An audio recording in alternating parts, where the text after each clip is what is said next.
How to open Capitec Bank account online. Welcome to Let Me Help, and let's get right into this quick and easy tutorial.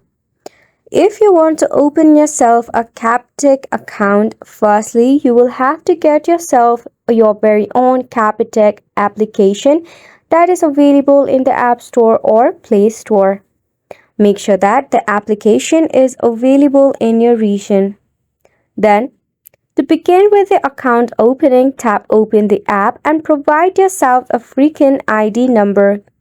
You also have to take a couple of selfies using your phone camera to identify and verify your ID using facial recognition. Enter the designated personal information as prompted by the app. Once you are done, you can easily log in via the login portal on your online banking of Capitec or by using your Capitec application as well. To log in, all you will need is the account number or username that will be provided by the Capitec Bank itself. It is a quick and easy process.